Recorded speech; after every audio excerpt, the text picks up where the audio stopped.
Hi welcome to PythonLife YouTube channel. So ఈరోజు మన topic వచ్చేసరికి ఏంటంటే నాన్ ఐటీ వాళ్ళు కోడింగ్ నేర్చుకుంటే జాబ్ వస్తుందా అని చెప్పేసి చాలామంది అయితే క్వశ్చన్ అయితే చేశారు. సో నాన్ ఐటీ వచ్చేసరికి చాలా డిపార్ట్మెంట్స్ ఉంటాయి. సో ఏ డిపార్ట్మెంట్ అయినా పర్లేదు మీరు కోడింగ్ నేర్చుకుంటే జాబ్ వస్తుంది. ఓకేనా. సో బ్రో మళ్ళీ మేము నాన్ ఐటీ కదా, మేము కంపెనీస్లోకి వెళ్తే మాకు లైక్ మేము టెక్నికల్గా చదవలేదు కదా, మాకు గ్రాడ్యుయేషన్ సర్టిఫికేట్ కూడా టెక్నికల్గా లేదు కదా, మళ్ళీ మాకు ఎలా అంటే మీకు గ్రాడ్యుయేషన్ సర్టిఫికేట్ ఉంటే చాలు. ఓకేనా. సో మీకు లైక్ నాన్ ఐటీ అనేది కూడా ఎవరు కూడా చూడరు. సో మీరు లైక్ వాళ్ళు చూసేది అంటే మీ యొక్క టెక్నికల్ స్కిల్స్ మాత్రమే. లైక్ గ్రాడ్యుయేషన్ సర్టిఫికేట్ ఉంటే మీకు ఉండాల్సిన టెక్నికల్ స్కిల్స్ ఉంటే సరిపోతుంది. సో మీరు నాన్ ఐటీ వాళ్ళు ఎవరైతే కోడింగ్ నేర్చుకొని జాబ్ అనుకుంటున్నారో సో వాళ్ళకైతే నేను కొన్ని అయితే చెప్తాను. సో ఫస్ట్ వచ్చేసరికి మీరు ఒక ప్రోగ్రామింగ్ లాంగ్వేజ్ సెలెక్ట్ చేసుకోండి. సో మీరు లైక్ సొంతంగా నేర్చుకోవడానికి వీలుంటే సొంతంగా నేర్చుకోండి. సొంతంగా నేర్చుకోవడానికి వీలు లేకుంటే మీరు ఏం చేయాలంటే ఇట్లాంటి పెయిడ్ కోర్స్ అయితే తీసుకొని అయితే నేర్చుకోండి. సో నేర్చుకునేటప్పుడు మీరు ఫోకస్ చేయాల్సింది దేనిపైన అంటే సింటాక్స్ పైన ఫోకస్ చేయండి అండ్ ఊప్స్ కాన్సెప్ట్ పైన బాగా ఫోకస్ చేయండి. సో ఇవి అయిపోయిన తర్వాతకి మీరు ప్రాక్టీస్ బాగా చేయండి. అండ్ మీరు ఇంకా ఏం చేస్తారంటే చిన్న చిన్న ప్రోగ్రామ్స్ తీసుకొని సాల్వ్ చేయడం కానీ, లేకపోతే చిన్న చిన్న ప్రాజెక్ట్స్ చేయడం కానీ, వేరే వాళ్ళు చేసిన ప్రాజెక్ట్స్ తీసుకొచ్చి దాన్ని ఎడిట్ చేయడం కానీ, సో సోర్స్ కోడ్స్ ఎడిట్ చేయడం కానీ ఇవన్నీ కూడా చేస్తూ ఉండండి. అండ్ మెయిన్ మీరు ఫోకస్ చేయాల్సింది ఏంటంటే ఓన్లీ ఒక ప్రోగ్రామింగ్ లాంగ్వేజ్తో ఆగిపోకుండా, ఫర్ ఎగ్జాంపుల్ మీరు జావా స్క్రిప్ట్ తీసుకుంటే దానిలో ఉన్న ఫ్రేమ్వర్క్స్ కానీ, లేకపోతే పైథాన్ తీసుకుంటే దానిలో ఉన్న ఫ్రేమ్వర్క్స్ కానీ, జావా తీసుకుంటే దానిలో ఉన్న ఫ్రేమ్వర్క్స్ కానీ మీరు తీసుకొని నేర్చుకోండి. ఎందుకంటే ఓన్లీ ప్రోగ్రామింగ్ లాంగ్వేజ్ అనేది కష్టం అనమాట జాబ్కి. సో లేదు ఓన్లీ ప్రోగ్రామింగ్ లాంగ్వేజ్తో వెళ్తా అంటే మీరు ఏదైనా ప్లేస్మెంట్లో అయితే వెళ్ళొచ్చు.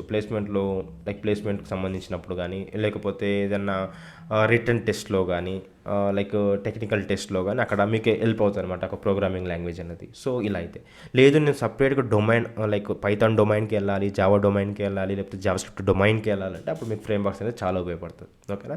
సో నా నుంచి సజెషన్ ఏంటంటే మీరు ఒక ప్రోగ్రామింగ్ లాంగ్వేజ్తో ఆగకుండా దాంతోపాటు కొన్ని ఎక్స్ట్రాగా లైక్ దానికి సంబంధించిన ఫ్రేమ్వర్క్ లైక్ డేటాబేసెస్ కానీ, లేకపోతే వర్షన్ కంట్రోల్స్ కానీ నేర్చుకోవడానికి ట్రై చేయండి.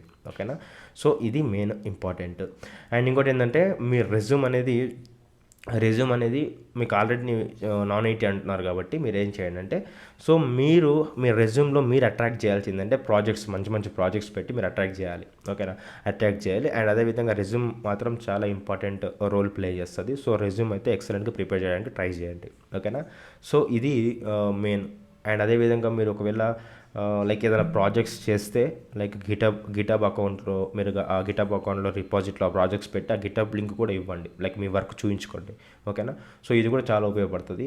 అండ్ ఇంకా చూడాలంటే ఎవరైనా కూడా నేర్చుకోవచ్చు నాన్ ఐటీ వాళ్ళు. సో ఫస్ట్ మీ మైండ్లోకి వెళ్ళి అయితే నాన్ ఐటీ అనేది తీసేసి వర్క్ స్టార్ట్ చేసుకుంటే మీరు ఇంకా కాన్ఫిడెంట్గా ఉంటారు. సో మీరు లైక్ నాన్ ఐటీ అని చెప్పేసి మైండ్లో పెట్టుకుంటే అదే ఎప్పుడు కూడా మీరు అదే అనుకుంటూ ఉంటారు. సో ఎవరైనా కూడా నేర్చుకోవచ్చు. ఐటీ అనేది ఎవరికైనా లైక్ ఐటీ డిపార్ట్మెంట్లోకి లైక్ ఐటీ స్కిల్స్ ఎవరైనా కూడా నేర్చుకోవచ్చు. సో ఎవరికైతే ఇంట్రెస్ట్ ఉన్న వాళ్ళకి మాత్రమే ఎలిజిబిలిటీ. ఓకేనా. సో నాన్ ఐటీ గ్రాడ్యుయేట్ ఉంది, నాకు ఎలిజిబిలిటీ ఉంటుందా ఉండదా అనేది పక్కకు పెడితే ఇంట్రెస్ట్ ఉంటే అందరికి ఎలిజిబిలిటీ అని చెప్పేసి చెప్పుకోవచ్చు. ఓకేనా. సో ఇది ఇన్ఫర్మేషను. సో ఫైనల్గా నేను ఏం చెప్తున్నానంటే లైక్ నాన్ ఐటీ వాళ్ళు కోడింగ్ నేర్చుకుంటే జాబ్ వస్తుందంటే 100% అయితే జాబ్ వస్తుంది. ఓకేనా. సో ఇది ఇన్ఫర్మేషన్. అండ్ ఎవరికైనా కోడింగ్ నేర్చుకోవాలని ఇంట్రెస్ట్ ఉంటే మనం నెక్స్ట్ బ్యాచ్ పైథాన్ బ్యాచ్ అయితే స్టార్ట్ చేస్తున్నాము. సో పైథాన్ బేసిక్ నుంచి అడ్వాన్స్ పైథాన్ ప్రోగ్రామింగ్ అయితే టీచ్ చేయడం జరుగుతుంది. దాంతోపాటు మీ ఇందాక చెప్పినట్టయితే డిఫరెంట్ ఫ్రేమ్వర్క్స్ అన్నారు కదా, ఆ ఫ్రేమ్వర్క్స్తో పాటు మీకు డేటాబేస్ అండ్ దాంతోపాటు మీకు గిటబ్ కూడా టీచ్ చేయడం జరుగుతుంది. అండ్ ప్లేస్మెంట్ అసిస్టెన్స్ కూడా ఉంటుంది. అది కూడా తక్కువ ప్రైస్లో తెలుగులో టీచ్ చేయడం జరుగుతుంది. సో మీకు ఒకవేళ ఇంట్రెస్ట్ ఉంటే కామెంట్ బాక్స్లో అయితే నేను ఒక లింక్ అయితే ఇస్తాను. ఆ లింక్ చూసి ఫ్రీగా డెమో చూడొచ్చు. అక్కడ డెమో చూసి ఒకవేళ ఇంట్రెస్ట్ ఉంటేనే జాయిన్ అవ్వండి. ఓకేనా. Thank you.